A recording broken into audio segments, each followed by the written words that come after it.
Welcome back to my YouTube channel stat tech. स्वागत है आप सबका स्टैटिस्टिक प्रोजेक्ट सीरीज में, जहां मैं आपके लिए लेकर आती हूं interesting statistic project from objectives to result interpretation. And आज हमारा फिफ्थ प्रोजेक्ट टॉपिक है ब्रेस्ट कैंसर एनालिसिस। इस प्रोजेक्ट में मैंने मशीन लर्निंग टेक्निक्स का भी यूज किया है। एंड इस प्रोजेक्ट का मेन फोकस जो है वो है कि स्टैटिस्टिक का यूज करके हम कैसे बिनाइन एंड मैलिग्नेंट ट्यूमर्स को जो है डिस्टिंग्विश कर सकते हैं। Let's start. Here is our data set. This is the target variable and these are the columns which are focused on the target. Here is mean radius, mean texture, mean parameter and here are more columns, but मैंने उन्हें remove किया है ताकि आपको समझ में आए अच्छा से डेटा सेट। बहुत सारे कॉलम्स यहाँ हैं जिस पर टारगेट हमारा डिपेंड करता है। So by using this data set we are going to analyze the project. Then according to this data set, let's see the objectives of the project. Our first objective is to analyze the distribution and characteristics of tumor features using descriptive statistics. तो descriptive stat का हम use करेंगे, distribution जो है पता करेंगे tumours के features का। Next is to examine whether medical features follows a normal distribution, normal distribution है या नहीं है ये भी चेक करेंगे यहाँ हम। Next is to compare benign and malignant tumors using appropriate parametric and non-parametric tests. यहाँ नॉर्मेलिटी चेक करने के बाद हम parametric and non parametric test का यहाँ इस्तेमाल करेंगे इन दो ट्यूमर्स के लिए। Next is to study the association between tumour characteristics and diagnosis outcome. यहाँ हम एसोसिएशन चेक करेंगे। एसोसिएशन का नाम सुनते ही आपको टेस्ट की भी जो है याद आनी चाहिए कि कौन सा टेस्ट यहाँ यूज हो सकता है। Next is to identify important predictors of malignancy using logistic regression. अब हम यहाँ लॉजिस्टिक रिग्रेशन का यूज करेंगे एंड हमारे प्रेडिक्टर्स फीचर्स या फिर वेरिएबल्स कौन कौन से हो सकते हैं, प्रेडिक्शन कैसा हो सकता है ये देखेंगे। Next is to evaluate the diagnostic performance of the statistical model using classification measures. यहाँ जो मॉडल हमने फिट किया था उसका डायग्नोसिस करेंगे एंड फिर हमें पता चलेगा कि दिस मॉडल इज गुड और bad. Let's start the analysis part. यहाँ मैंने लिया है numpy, pandas, फिर मैटप्लॉटलिब है, पाइप्लॉट है, सीबॉन है। स्प्लिट लर्न से मैंने उठाया है मेरा data set. Here is standard scaler, logistic regression, confusion matrix मैंने लिया है, आरओसी कर्व है एंड आरओसी स्कोर भी है। मैट्रिसेस से मैंने ये उठाया है। हियर इज साइपरस्टैट हमें लिया है, Shapiro, T test, U test है, काई स्क्वायर टेस्ट लिया है and here is our VIF। Stat model से मैंने API भी लिया हुआ है।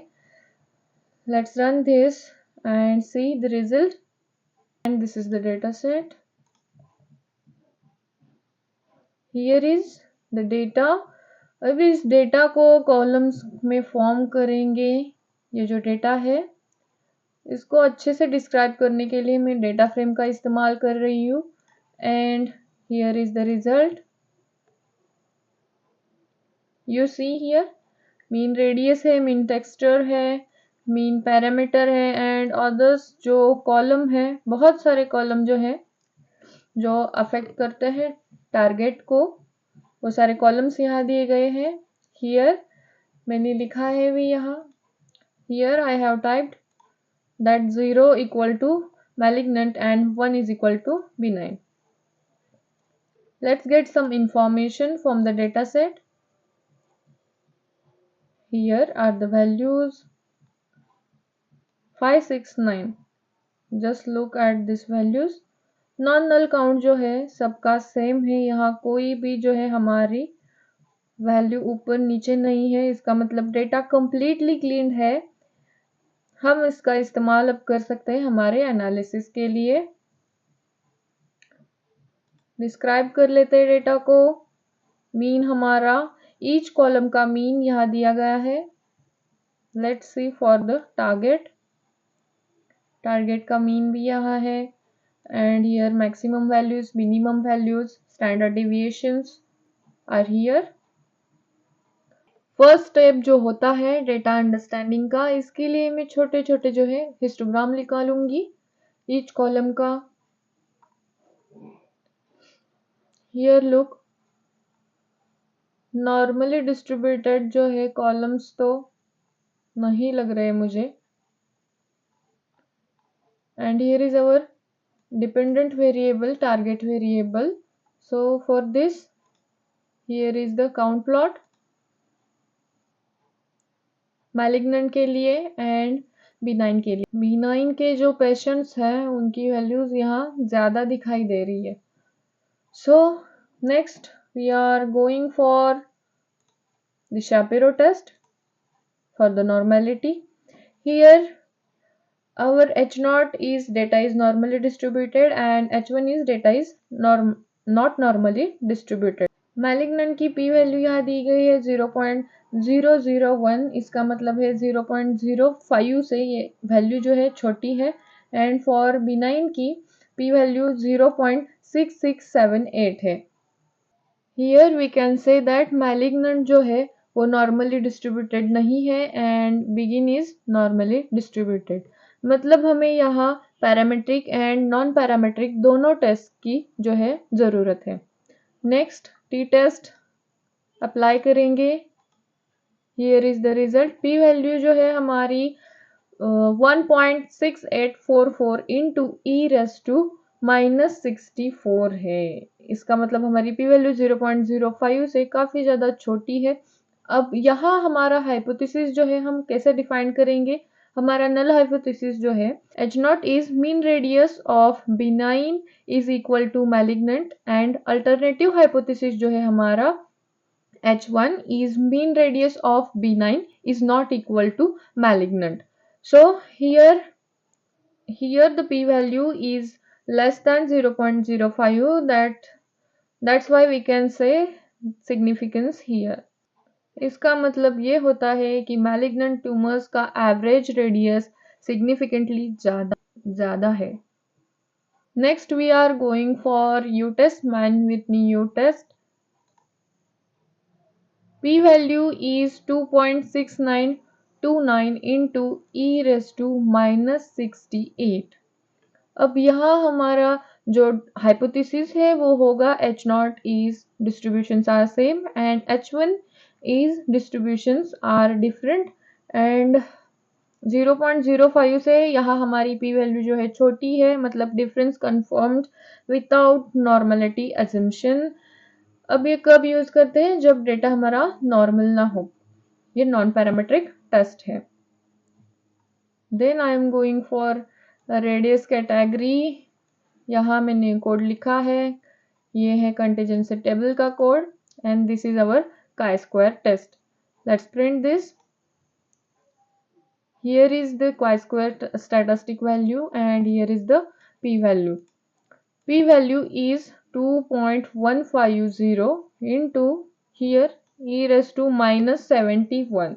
इसका मतलब है कि बहुत ही छोटी वैल्यू हमें दिखाई देती है एंड जो ऊपर का हमें रिजल्ट मिला था वो ऐसा था कि ट्यूमर सर्वेरिटी नॉर्मली डिस्ट्रीब्यूटेड होने पर भी क्लियरली डिफरेंट है। सो यहाँ हमें ये पता चलेगा, यहाँ का हाइपोथेसिस ये है कि जो नल हाइपोथेसिस है H0 इस tumour size category and diagnosis dependent है एंड अल्टरनेटिव जो हमारा हाइपोथेसिस है वो है they are associated. So here the value is p value is less than 0.05, then significant association जो है यहाँ हमारा एग्जिस्ट हो रहा है। Next we are going for heat map. जो कोरिलेशन है वो देखेंगे and here is the colour scale given.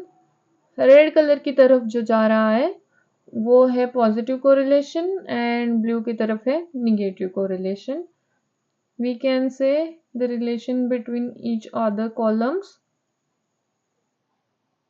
ये है negative negative negative negative positive positive. Okay, ये जो है सारा हमारा कोरिलेशन दिखाई दे रहा है। यहाँ ईच फैक्टर में कहीं पे पॉजिटिव एंड कहीं पे निगेटिव रिलेशन है, मतलब मल्टीकोलिनियरिटी तो जरूर इसमें दिखाई देती है। Next we are going for VIF multicollinearity check के लिए मैंने ये कोड लिखा हुआ है। कांस्टेंट कॉलम जो है डेटा फ्रेम है यहाँ एंड कांस्टेंट किया हुआ है and here is VIF। Let's print this. Here are the all features, मतलब column names and or variable we can say, and here is the VIF value। अब VIF का use हम क्यों करते हैं? क्योंकि रिग्रेशन जो है स्टेबिलिटी इंश्योर करने के लिए हम करते हैं एंड इससे हमें पता चल रहा है कि some features show high VIF and some features shows low VIF। ये देखिए काफी ज्यादा हाई वैल्यूज इसमें दी गई है। अब VIF जब हमें VIF दिखता है तो सिर्फ VIF का इस्तेमाल, VIF को ही नहीं देखेंगे हम। कुछ सोशल पैरामीटर्स होते हैं, मेडिकल पैरामीटर्स होते हैं, उनके अकॉर्डिंग जो है हम फीचर सिलेक्शन करेंगे।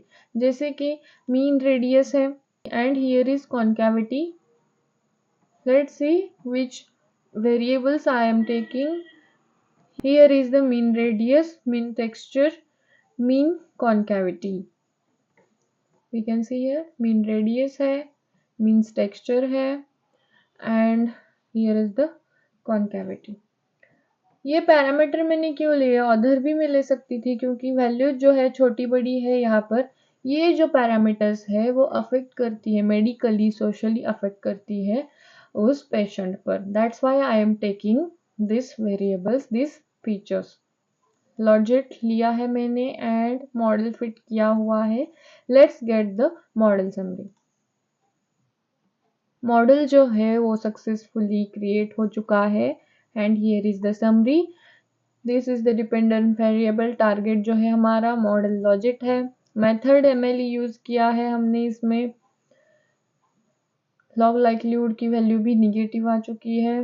नॉन रोबस्ट है, कोविडेंस टाइप आउटलायर्स नहीं है। Next going to this part, coefficient है यहाँ पर, स्टैंडर्ड एरर है, Z value and here are the probabilities. These are confidence interval. Here is the mean radius, mean texture and here is mean concavity. अब हमें यहाँ दिख रहा है, यहाँ हमारी जो P वैल्यूज है वो सारी की सारी 0.05 से जो है छोटी है। इसका मतलब ये जो सारे फीचर्स है वो सारे फीचर्स सिग्निफिकेंट है and here are the coefficients. Negatively impact करेगा मीन रेडियस, ये निगेटिव निगेटिव सारे जो है सारे निगेटिव है। देखते हैं हमारा मॉडल तो यहाँ परफेक्टली फिट हो चुका है।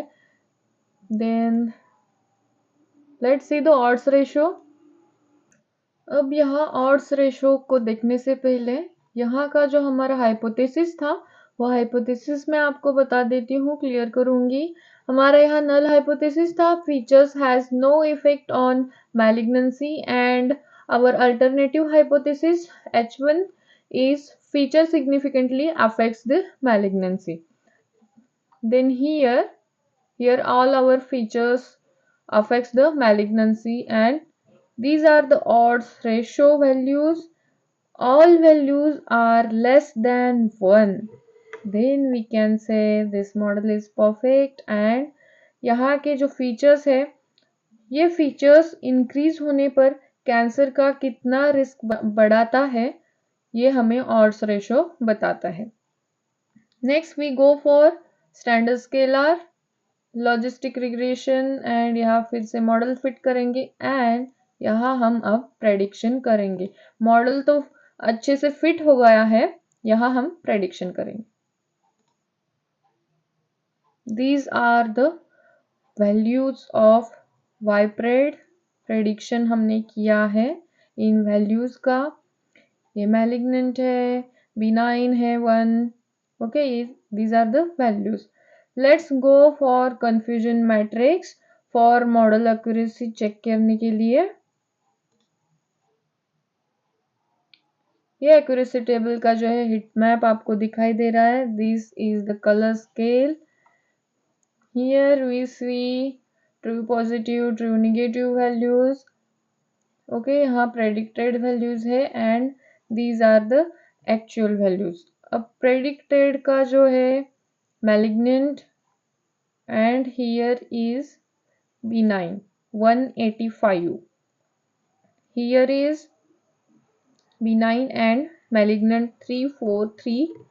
इसका मतलब ये है कि correct malignant detection is high, यह वैल्यू जो है बहुत हाई है, so correct malignant detection is high and few false negative are very important medically।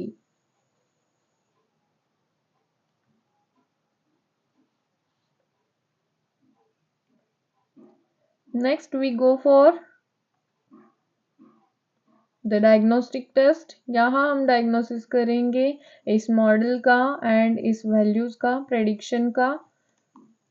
ROC निकालेंगे, AUC निकालेंगे। This is our ROC, this is our ROC and AUC curves, this is the ROC and this is the AUC values। अब यहाँ से इस diagonal से ये curve जो है जितना ज़्यादा एरिया कवर करेगा उतने ही आपका एनालिसिस, आपका प्रेडिक्शन जो है बेटर होगा, गुड होगा। इसका मतलब ये है इसने तो ऑलमोस्ट सारा एरिया जो है कवर कर लिया है। That means our prediction is very good, our model is very good. And here we can see that AUC value equal to 0.98। ये बहुत ही close है 1 के, that's why we can say that it gives us excellent discrimination power and the model is good one। Short में देखेंगे कौन कौन से methods use किए हैं, कौन कौन से कोड्स हमने लिखे हैं। फर्स्ट जो है हमने डेटा सेट को लोड किया था, देन डेटा फ्रेम क्रिएट किया था, इंफॉर्मेशन निकाली है, डिस्क्राइब किया है डेटा को, हिस्टोग्राम्स निकाले हैं, टारगेट का काउंट प्लॉट है ये। यहाँ हमने शैपिरो टेस्ट की थी नॉर्मेलिटी चेक के लिए, टी टेस्ट किया है, मैन विटनी यू टेस्ट है, non parametric test. Here is the chi-square values and this is heat map, here is the VIF, here is the logit model, here is the odd ratio and this is our YPRED predictions and here is the confusion matrix and here is the diagnostic test ROC and AUC curve। Analysis is done here and now we are going for short summary and result। Here are the statistical methods, what is it used for and key results obtained। First हमने descriptive statistic किया to summarize data behavior। Malignant tumor shows higher feature values, malignant के जो है features value बहुत ज़्यादा है। Shapiro-Wilk test हमने किया to test normality, data not normally distributed, ये हमें पता चला है। Independent T test हम कर रहे हैं to compare group means, significant mean difference found हुआ है यहाँ पे। नेक्स्ट हमने किया Mann Whitney U test, non parametric comparison के लिए हमने यू टेस्ट का इस्तेमाल किया था एंड डिफरेंस जो है यहाँ कंफर्म हो चुका था। chi-square टेस्ट हमने एसोसिएशन टेस्टिंग के लिए यूज किया and result are tumour size associated with diagnosis. Next is correlation analysis, feature relationship study के लिए हमने किया था जहां हाई कोरिलेशन जो है डिटेक्ट हुआ था। मल्टीकोलिनैरिटी यहाँ हमने देखी थी, so we go for VIF multicollinearity detection के लिए। रिडंडेंट फीचर्स जो है यहाँ से हमने आइडेंटिफाई किए थे। नेक्स्ट हमने किया logistic regression for risk prediction, की फीचर्स जो है यहाँ हमने सिग्निफिकेंट पाए थे, 0.05 से जो है हमारी पी वैल्यू कम थी। Next we used confusion matrix for classification accuracy, high correct detection यहाँ हुआ है। कंफ्यूजन मैट्रिक्स में जो है हमारा कंप्लीट एनालिसिस हमने देखा था। ROC AUC कर्व जो है उसका इस्तेमाल हमने किया था डायग्नोस्टिक परफॉर्मेंस के लिए and model give us a excellent accuracy. इस प्रोजेक्ट में हमने मॉडल को फिट किया एंड प्रेडिक्शंस भी किए हैं एंड उस प्रेडिक्शन का हमने डायग्नोस्टिक टेस्ट भी किया था to see the model accuracy. यहाँ हमारा प्रोजेक्ट बहुत ही अच्छी तरीके से कंप्लीट हो चुका है एंड यहाँ के किसी भी मेथड में आपको प्रॉब्लम है तो आप कमेंट कर सकते हैं। ये कंफ्यूजन मैट्रिक्स, ROC AUC है, लॉजिस्टिक जो रिग्रेशन है, ये सारे कोड्स जो है वो इस्तेमाल होते हैं मशीन लर्निंग के प्रोजेक्ट्स में। तो ये हमारा प्रोजेक्ट है वो भी एडवांस हो सकता है because of this ML techniques. अगर आप कोई अदर स्टैटिस्टिकल मेथड के बारे में जानना चाहते हैं, उसके ऊपर प्रोजेक्ट चाहते हैं या फिर कोई अदर टॉपिक चाहते हैं तो कमेंट कीजिए। Do not forgot to subscribe, share and like my video and YouTube channel.